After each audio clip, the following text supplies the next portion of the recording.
મનીષાબેન, આખું અઠવાડિયું platter special week તરીકે ઉજવીએ છીએ અને એમાં આજે તમે કયું પ્લેટર શીખવાના છો? આજે શીખવાડીશું પેપરોની પાસ્તા વિથ ક્રોસ્ટેની. અચ્છા, એટલે પ્લેટરનું નામ પણ એ છે અને નામ પરથી જ એમાં કઈ વાનગીઓ છે એ પણ ખબર પડી જાય છે. હા. ઓકે, સામગ્રીમાં શું લઈએ છે? બે ઇન્ગ્રીડિયન્ટ છે. આમાં પાસ્તા છે, એમાં એક સ્પેશિયલ સોસ બનાવીશું. ઇફરાત દિવેલો કરીને એક સોસ છે જે આ પ્લેટરની ખાસ ખાસિયત છે, અને ક્રોસ્ટેની બનાવીશું. ઓકે, નામ બધા સાંભળીને એવું લાગે કે કંઈક અઘરું બનવાનું છે, પણ તમે શીખવી રહ્યા છો એટલે આઈ એમ શ્યોર કે કંઈક ઈઝી અને ઝડપથી આવડી જાય એવું જ હશે. બિલકુલ એકદમ ઈઝી છે. અને કેટલા સમયમાં વાનગી બની જશે? Around 15 to 20 minutes. ઓકે, શરૂ કરીએ. જરૂર.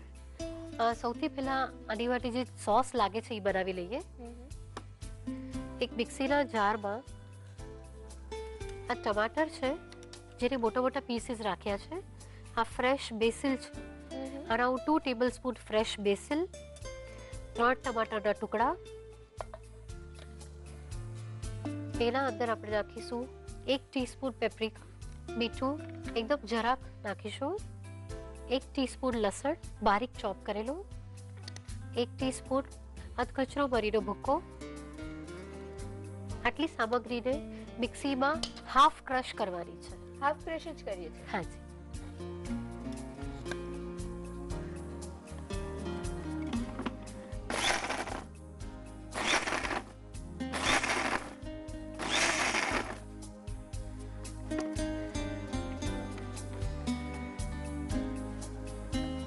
આવી રીતે થોડાક ચંક્સ અને થોડીક પેસ્ટ રેડી થવી જોઈએ.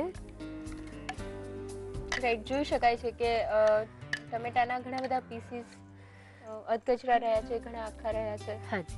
પાસ્તા રેડી કરીએ. ઓકે, 1 ટેબલસ્પૂન બટર લેવાનું છે. ગેસ ઓન કરો. હા. એના અંદર 3 કલરના કેપ્સિકમ નાખવાના છે, 2 ટેબલસ્પૂન ઈચ. અને બધા જ એકદમ ઝીણા સમાર્યા છે? હા, ઝીણા એકદમ સુધારી, અને 2 ટેબલસ્પૂન તમારે ઈચ નાખવાના છે.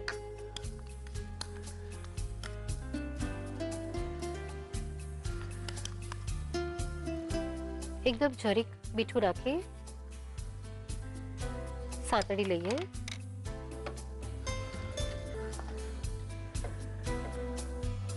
પાસ્તા બનાવીએ છીએ અને સાથે ક્રોસ્ટીની પણ છે, એટલે આ એક પર્ટિક્યુલર ઇટાલિયન ટેસ્ટનું પ્લેટર બનવાનું છે કે પછી સ્વાદમાં કોઈ ફેરફાર છે? It is completely authentic. ફક્ત એટલું છે કે આમાં આપણે નોનવેજ ઓમિટ કરી નાખ્યું છે. Okay. બાકી પૂરું ઓથેન્ટિક છે. આને બહુ જ સાતળવાના નથી, જસ્ટ એને બ્રાઇટ લુક આવે ને એટલે ગેસ બંધ કરી દઈએ. ગેસ બંધ કરી દઈએ. હા. જસ્ટ આવી રીતે બ્રાઇટ ટચ આવી જાય પછી બાકીના ઇન્ગ્રેડિયન્ટ નાખી દઈએ. આ જે સોસ બનાવ્યો છે એ બધું સોસ એડ કરી દઈશું. પેની પાસ્તા છે એ લેશું. એ અરાઉન્ડ અડધો કપ પાસ્તા લીધા છે. બોઇલ થઈ ગયા બાદ 1 કપ થઈ ગયા છે. રાઈટ. સ્વાદ મુજબ મીઠું. આ ઇટાલિયન હર્બ છે, ઇટાલિયન સિઝનિંગ છે એ નાખીશું. 1 ટીસ્પૂન રેડ ચીલી પાવડર અને 1 tablespoon ટામેટાનું sauce.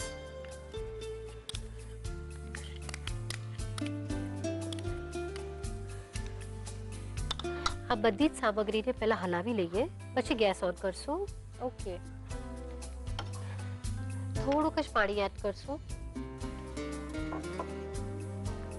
Around 1 tablespoon 2 tablespoon જેટલું. ગેસ ઓન કરીએ. હા.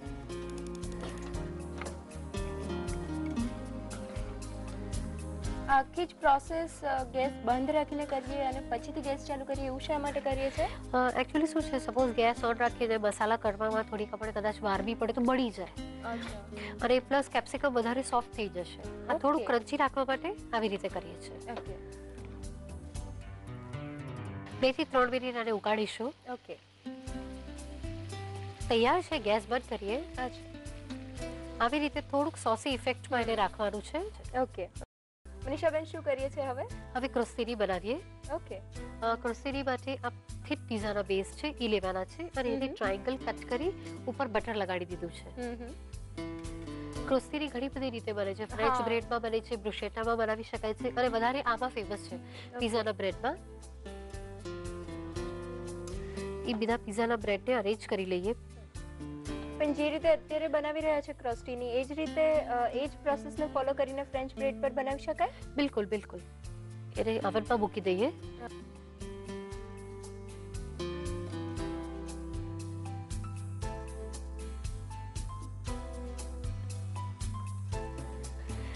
ક્રોસ્તીને આપણે 250 ડિગ્રી ઉપર અને 10 મિનિટ માટે બેક કરવા માટે મૂકીએ છીએ. ઓકે. બેક થઈ ગયા છે, કાઢી લઈએ. સ્લાઇટલી કલર ચેન્જ થયો છે. એકદમ લાઇટ બેક કરવાના છે એને. હવે એના પર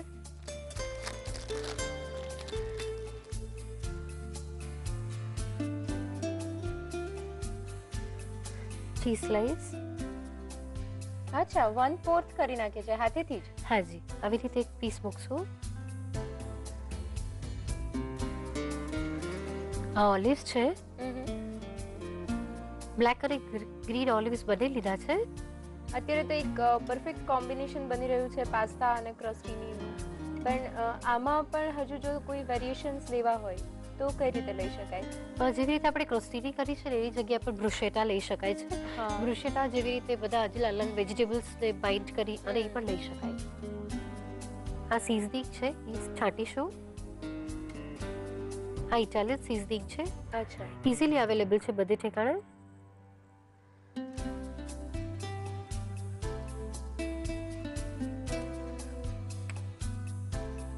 ક્રોસ્તીની તૈયાર છે, કાઢી લઈએ પ્લેટમાં. બહુ ઝડપથી અને બહુ સિમ્પલ પ્રોસેસથી તૈયાર થઈ જાય છે. એકચ્યુઅલી કોન્ટિનેન્ટલ ક્યુઝિનની એ જ ખાસિયત છે કે બહુ જલ્દી બની જાય છે અને બહુ ટેસ્ટી લાગે છે. રાઈટ. સર્વ કરીએ. પાસ્તા સર્વ કરીએ.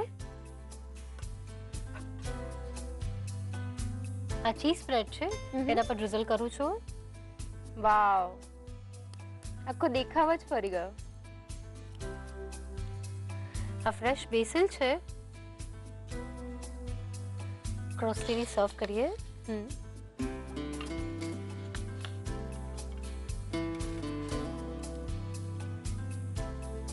તૈયાર છે પેપરોની પાસ્તા વિથ ક્રોસ્ટીની, જેને કોઈ પણ ડ્રિંક સાથે, કોઈ પણ સ્ટાર્ટર સાથે અથવા તો કોઈ પણ બેક ડિશ સાથે સર્વ કરી શકાય છે. ઓકે. અથવા એમને જ ખાઈ શકાય છે બીકોઝ આ કમ્પ્લીટ મીલ થઈ જાય છે. તો તૈયાર છે પેપરોની pasta with ક્રોસ્ટીની.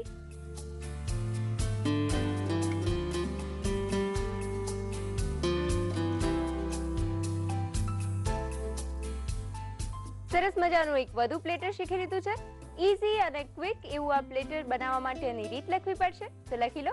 પેપરોની pasta with crostini બનાવવા માટે જોઈશે ફ્રા દી બેલો સોસ બનાવવા માટે બેસિલ 2 ટેબલસ્પૂન, સમારેલા ટામેટા 3 નંગ, પેપ્રિકા 1 ટીસ્પૂન, મીઠું સ્વાદ અનુસાર, ઝીણું સમારેલું લસણ 1 ટીસ્પૂન, ક્રશ કરેલા મરી 1 ટીસ્પૂન, પાસ્તા બનાવવા માટે બટર 1 ટેબલસ્પૂન, સમારેલા લાલ કેપ્સિકમ 2 ટેબલસ્પૂન, સમારેલા લીલા કેપ્સિકમ 2 ટેબલસ્પૂન, સમારેલા પીળા કેપ્સિકમ 2 ટેબલસ્પૂન, મીઠું સ્વાદ અનુસાર, બાફેલા પેને પાસ્તા અડધો કપ, ઇટાલિયન સિઝનિંગ 1 ટીસ્પૂન, લાલ મરચું powder 1 teaspoon, tomato sauce 1 tablespoon, પાણી 1 થી 2 ટેબલસ્પૂન.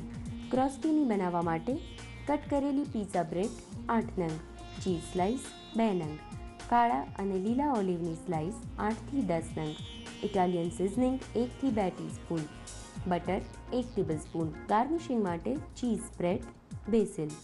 પેપરોની પાસ્તા વિથ ક્રોસ્ટીની બનાવવા માટેની પદ્ધતિ. ફ્રા દી બેલો સોસ બનાવવા માટે મિક્સર જારમાં બેસિલ, સમારેલા ટામેટા, પેપ્રિકા, મીઠું, લસણ, ક્રશ કરેલા મરી લઈને તેને ક્રશ કરો.